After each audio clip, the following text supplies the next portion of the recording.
대담함, 나약한 사람을 용사로 만드는 비밀. 1984 조지 오웰. 당당한 사람만이 사랑을 해야 한다. 그렇지만 불행히도 비겁하고 나약한 사람이 간혹 사랑에 빠지기도 한다. 비극은 이렇게 시작한다. 예를 하나 들어볼까? 아무도 없는 골목길에서 홀로 사나운 불량배들에게 포위되었다고 하자. 그들은 무릎을 꿇어 복종을 표시하라고 요구한다. 충분히 나약하고 비겁하다면, 한마디로 당당하지 못하다면 우리는 쉽게 무릎을 꿇고 그 자리를 모면하려 할 것이다. 그렇지만 이것은 홀로 있을 경우에만 해당된다. 만일 이런 난처한 사태를 겪을 때 사랑하는 사람이 함께 있다면 나약한 사람이라도 쉽게 무릎을 꿇기는 쉽지 않을 것이다. 사랑하는 사람 앞에서 불의한 타인의 명령에 복종하여 무릎을 꿇는다는 것은 사랑하는 사람을 지키기는커녕 사랑하는 사람을 불의한 타인에게 기꺼이 넘겨주겠다는 것을 의미하니까. 어떻게 노예가 주인 앞에서 자신이 가진 소중한 것의 소유권을 주장할 수 있겠는가 말이다. 간혹 사랑의 기적이 일어나는 경우도 있다. 사랑은 나약하고 비겁한 사람을 용사로 만들기도 하니까. 사랑하는 사람이 곁에 있다면 비겁한 사람이라도 사자처럼 용감하게 압도적인 상대와 싸울 수도 있다. 사랑하는 사람에게 비겁함을 보여주느니 차라리 맞아 죽겠다는 각오를 하게 되기 때문이다. 당당한 사람만이 사랑을 해야 하지만 사랑을 하면 당당해지는 이유가 바로 여기에 있다. 이것은 이성 간의 사랑에만 국한된 일이 아니다. 무엇인가 사랑하는 것이 있는 사람이라면 누구나 홀로 있을 때는 생각하지 못했던 대담함이 자신에게서 나오는 것을 경험했을 것이다. 아이들을 지키기 위해 힘으로는 상대가 안 되는 적군들에게도 악기처럼 달려들어 싸우는 어머니의 모습을 생각해보라. 바로 이것이다. 사랑이 우리에게 선사하는 대담함이라는 감정에 대해 스피노자는 어떻게 생각하고 있었을까?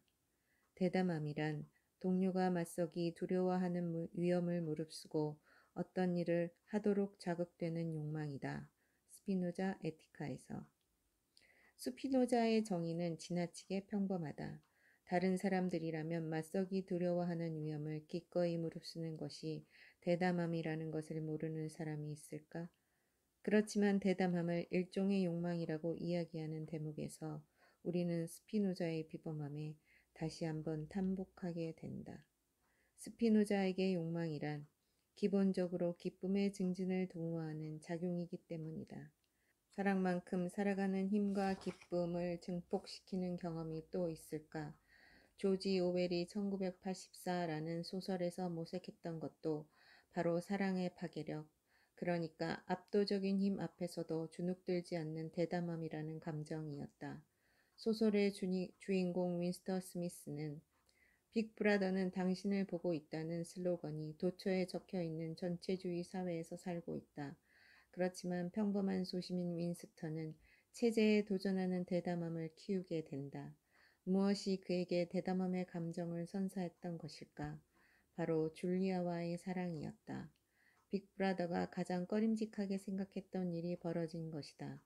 사랑을 하게 되면 약자도 용사가 될 수 있다는 것, 그리고 약자들도 사랑이라는 이름으로 강력하게 연대할 수 있다는 것, 아주 강고한 전체주의 체제를 만드는 데 성공한 빅브라더가 이것을 모를 리가 없다. 그래서 빅브라더는 남녀 사이의 자유로운 만남을 극히 경계했고 그것을 방지하는 여러 가지 제도와 절차, 그리고 감시 체계를 발명했던 것이다.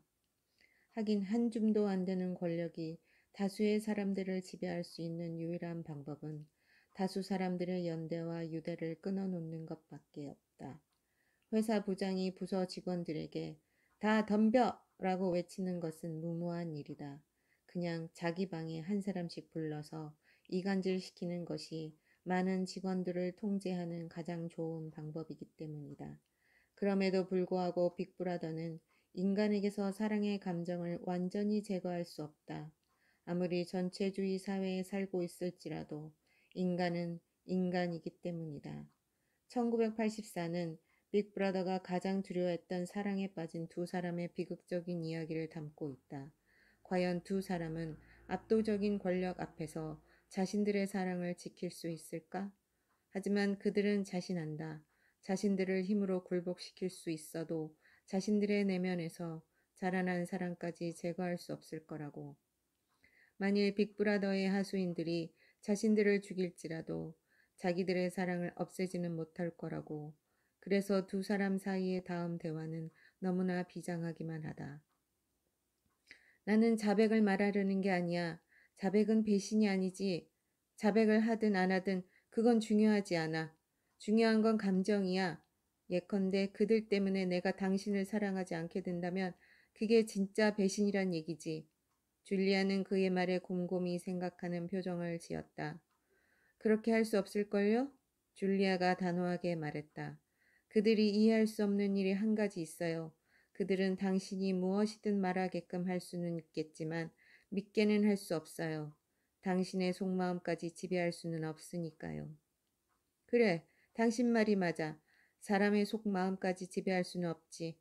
만약 인간으로서 살아가는 게 가치 있는 일이라고 확신할 수 있다면 비록 대단한 성과를 얻지는 못하더라도 그들을 패배시키는 셈은 되는 거야. 줄리아나 윈스턴은 언젠가 자기들이 빅브라더의 감시망에 걸려 온갖 고초를 겪으리라는 걸 예감하고 있다. 그렇지만 두 사람은 당당하기만 하다. 둘 중 누군가 먼저 잡혀서 상대방을 고발할지도 모른다. 혹독한 고문에 견딜 수 있는 사람은 흔치 않다. 그렇지만 이 둘은 자신한다.